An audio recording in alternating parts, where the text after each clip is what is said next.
Stephen, 18 years old, living with his family in California City, USA. When Stephen was 10 years old, his father died due to an illness.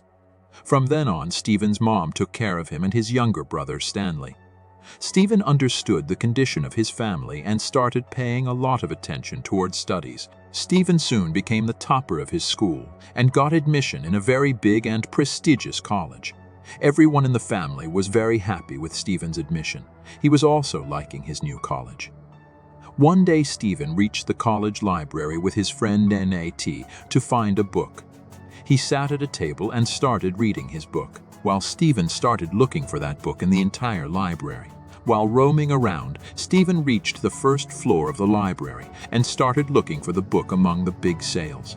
Stephen suddenly saw a red door behind those shelves. He got very confused seeing this. What is the use of such a secret door in the library? Stephen moved towards the door. And then he felt like this, as if someone is calling him from across that door. Stephen. Stephen went inside the other door. There was a very long corridor inside that door. There was only darkness everywhere in it, and from somewhere in that darkness, Stephen could hear someone's voice. Whoever calls his name wins. Stephen started following that voice, and while walking, he reached the library of his college, but that library looked very different.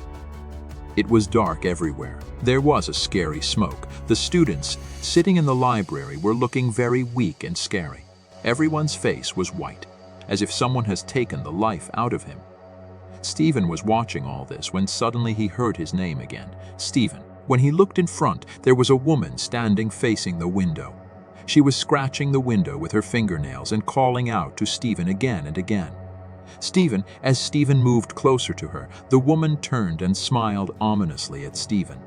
Within no time, the face of that woman started changing. His face turned red and his body turned black. It seemed as if he was a devil. On seeing Stephen, the devil is falling and tries to catch him. Stephen got very scared and started running back towards the other rope, but now the rope was there. Stephen was trapped in a different scary world. On the other hand, in the real world, Stephen was sitting on the ground floor of this library, shivering. His eyes were closed. 19, when he saw him trembling, he quickly sprinkled water on Stephen's face and called Stephen's name loudly. Then Stephen came to his senses. 19. He told that he had fallen asleep while sitting in the library a few minutes back, and then suddenly he started trembling.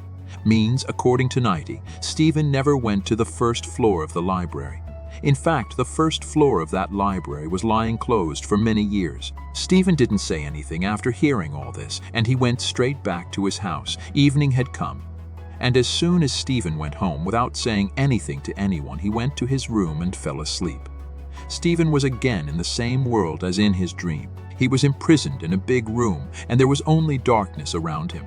Sometimes he felt as if someone was standing behind him. He just turned around. He saw the same Duvall smiling behind him.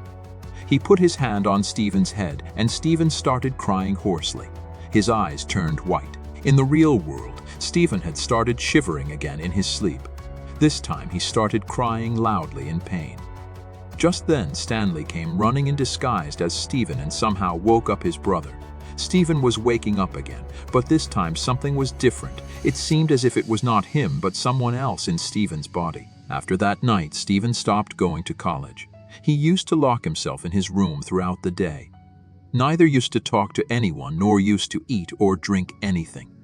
At night, Stephen would haunt the house like a ghost, often posing as his brother Stanley and staring at him for hours. One night, Stan woke up to a strange sound. When he returned, he saw Stephen sitting in a corner of his room scrawling something on the wall. He shouted loudly to his brother, but Stephen did not respond. When Stanley went to Stephen, so his heart trembled. Stephen was sitting in the corner eating insects. His eyes were completely white, and he was scrawling some strange life spell on the wall with his fingernail. Suddenly, Stephen looked at Stanley and grabbed his throat. Stanley started calling loudly for his mother. Yes, hearing all these voices, Stephen's mom came into the room, and they saw that he was holding his throat and Stephen was lying next to him.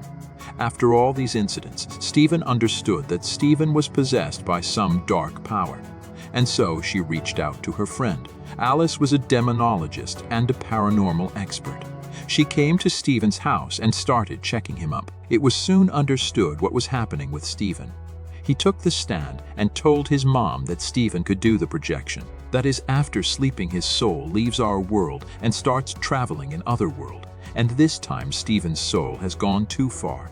It has reached the world through which it is called Fardar. Alice said that many evil spirits are trapped in the farther and keep on suffering there, and now all those evil spirits are trying to enter the human world by using Stephen's body.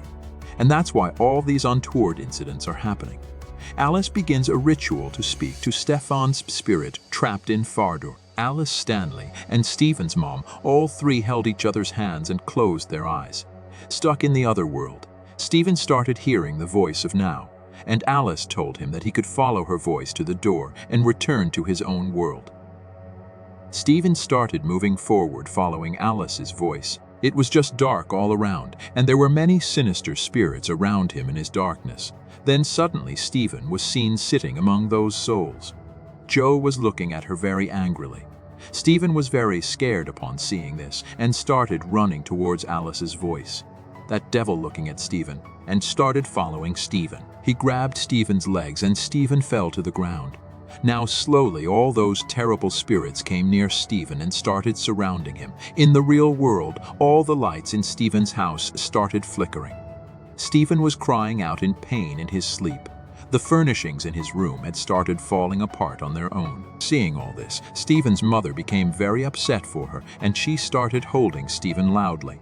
In farther, when Stephen's trapped soul heard his mother's voice, so he courageously pulled his leg out of Devil's hand and quickly ran across the red side, and he came back to his body. In the real world, Stefan suddenly wakes up from his sleep and cries, hugging his mom. Everything had become normal.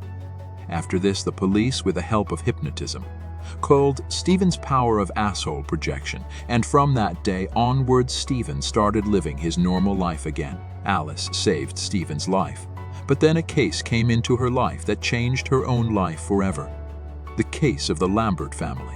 Ever since Dalton entered the Lambert family, trapped in the spirit furrow, the terrifying spirits of the furrow have haunted them ever since.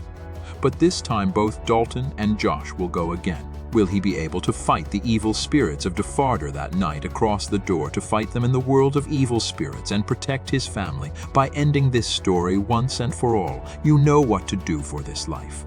If you like the video, then do like it, and also subscribe the channel. See you in the next video. Take care.